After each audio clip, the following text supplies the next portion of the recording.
N'avait pas de parents, puisqu'elle était orpheline.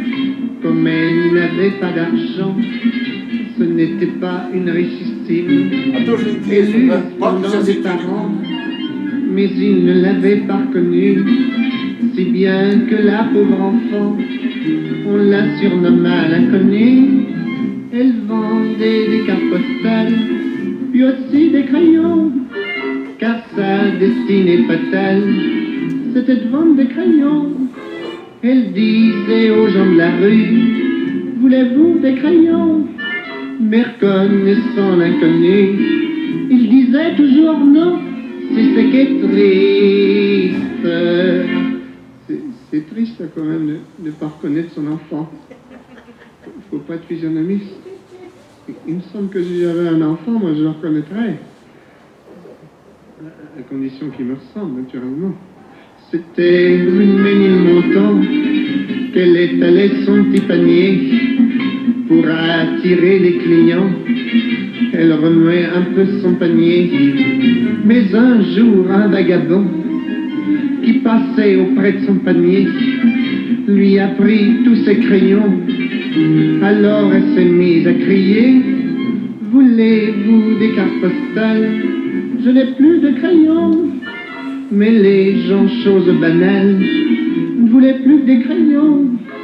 Quand elle disait dans la rue qu'elle avait des crayons, il disait à l'inconnu, tes crayons sont pas bons, c'est ce qui est triste. C'est triste quand même. Elle avait plus de crayons. Forcément, elle se baladait avec son panier à découvert, n'est-ce pas? Alors, le vagabond, lui, bon, allez, hop, il a pris tous ses crayons. Comme ça, elle n'en avait plus. C'est vrai qu'elle n'en avait pas besoin, puisqu'elle n'en vendait jamais, quand même. Un marchand de crayons en gros lui dit, viens chez moi mon enfant, je t'en ferai voir des beaux, je ne te demanderai pas d'argent. Ce fut un drôle de marché, car c'était un drôle de marchand, et elle l'a senti passer, car elle en a eu un enfant. C'est triste quand même d'abuser d'une inconnue comme ça.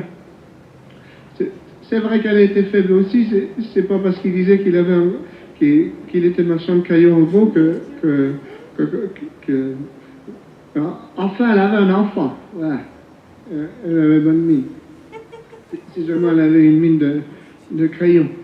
Ben non, mais c'est ce qui la minait. Alors, quand elle a vu ça, ben, elle a abandonné son enfant. Et qu'est-ce qu'elle a fait plus tard, cet enfant? Ben, elle vendait des cartes postales, puis aussi des crayons, car sa destinée fatale, c'était de vendre des crayons. Elle disait aux gens de la rue, voulez-vous des crayons?